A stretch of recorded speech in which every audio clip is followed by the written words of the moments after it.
वहीं यूएई पर जो ईरान की तरफ से हमला किया गया है उसमें 3 भारतीय भी घायल हुए।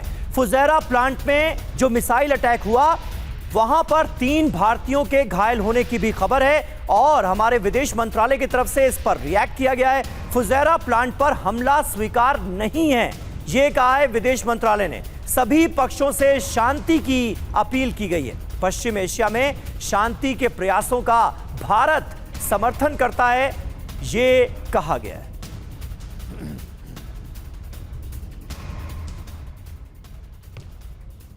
लेकिन ईरानी हमलों के बाद यूएई में अलर्ट है। स्कूलों में डिस्टेंस लर्निंग की घोषणा कर दी गई है। यूएई के शिक्षा मंत्रालय की तरफ से यह अनाउंसमेंट किया गया है। सुरक्षा को देखते हुए यह कदम उठाया गया है, बड़ा फैसला लिया गया है कि स्कूलों में फिलहाल छात्र ना आए और डिस्टेंस लर्निंग के जरिए ही उनकी पढ़ाई अभी फिलहाल कराई जाए। यह फैसला लिया गया है यूएई के शिक्षा मंत्रालय की तरफ से।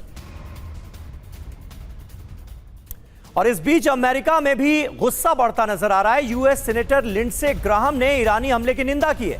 यूएई पर हमला कर ईरान ने सीज फायर का उल्लंघन किया, जहाजों पर हमला कर सीज फायर को तोड़ा, यह सीधे तौर पर कहा है। अमेरिका को तुरंत सैन्य कार्रवाई करनी चाहिए, यह लिंडसे ग्राहम कह रहे हैं। कमांडर बिक्रमजीत सिंह हमारे साथ मौजूद हैं। लिंडसे ग्राहम वैसे भी सिंह साहब अपने आक्रामक बयानों के लिए जाने जाते हैं और यूएई पर ताजा अटैक के बाद उनके जैसे तमाम लोग अमेरिका के अंदर मौजूद हैं, डोनाल्ड ट्रंप की कोर टीम में ही मौजूद हैं, जो अब इस बात को जोर शोर से फिर उठाने की कोशिश करेंगे कि ईरान पर हमला किया जाना चाहिए, सीज फायर के वायलेशन का बदला लिया जाना चाहिए। बिल्कुल समीर जी, देखिए इंटरनली जो बात हो रही थी यूएस में, पहले दोनों पक्ष अपने अपना मत रख रहे थे जी। जो उनके ऑब्वियसली जो प्रेसिडेंट साहब के जो सपोर्टर हैं वो चाह रहे थे कि ये एग्रेशन चलता रहे और उनके हित में बात कर रहे थे।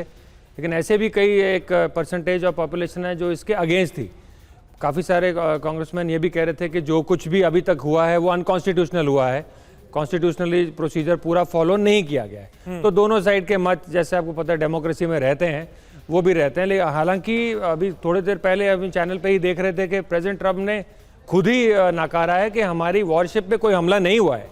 देखिए उन्होंने खुद ही मीडिया में आके बोला है कि नहीं हुआ है, साउथ कोरिया के वेसल थे उन पे हमला हुआ है। और उसका कारण मेन यही है कि जो भी हॉर्मुज की बात हो रही थी, ईरान लेकिन ने जब देखा, वो मसला तो अलग है, वो तो एक शिप की बात हो रही है। अब पहले ये खबर आती है कि भाई अमेरिकी जहाज था, उस पर अटैक कर दिया गया, लेकिन अमेरिका ने उसका खंडन किया, कहा कि ये तो साउथ कोरिया का वेसल था, उस पर अटैक किया गया। लेकिन यूएई पर जो अटैक हुआ है उसका नतीजा क्या हो सकता है, ये अपने आप में एक बहुत बड़ा सवाल है। और फिलहाल जो अमेरिका और इजराइल की साइलेंस नजर आ रही है, जो चुप्पी नजर आ रही है, उसकी वजह क्या है, ये मैं आपसे जानने की कोशिश करूंगा। लेकिन अमेरिकी जहाज पर हमले को लेकर डोनाल्ड ट्रंप ने क्या कहा है, आपने उसका जिक्र किया तो अब दर्शकों को बता देते हैं। अमेरिकी जहाज पर हमला नहीं हुआ है, कोरियाई जहाज था, ये कोरियाई शिप था जिसको निशाना बनाया गया है।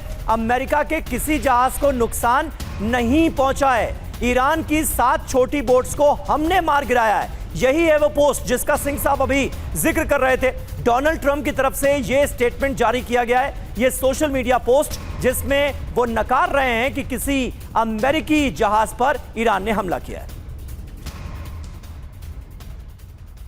और वहीं हॉर्मुज स्ट्रेट में दक्षिण कोरियाई जहाज पर हमला हुआ है। हमले पर दक्षिण कोरिया के विदेश मंत्री का देखिए बयान भी आ गया है। हॉर्मुज में दक्षिण कोरिया से जुड़े जहाज पर अटैक हुआ है, यह साउथ कोरिया ने भी मान लिया है। धमाके के बाद जहाज में आग लग गई। जहाज पर 24 क्रू मेंबर सवार थे, ये जानकारी भी सामने आ रही है। 2 बड़ी खबरें इस वक्त आपके सामने हैं। सबसे पहले अमेरिका की तरफ से बयान आता है, खुद राष्ट्रपति ट्रंप एक पोस्ट करते हैं जिसमें कहते हैं कि अमेरिकी जहाज नहीं है, ये साउथ कोरिया का जहाज है। अब साउथ कोरिया की तरफ से भी स्टेटमेंट आ गया है जिसमें बताया गया है कि इस जहाज पर 24 क्रू मेंबर सवार थे और ईरान के हमले के बाद इस जहाज में आग लग गई।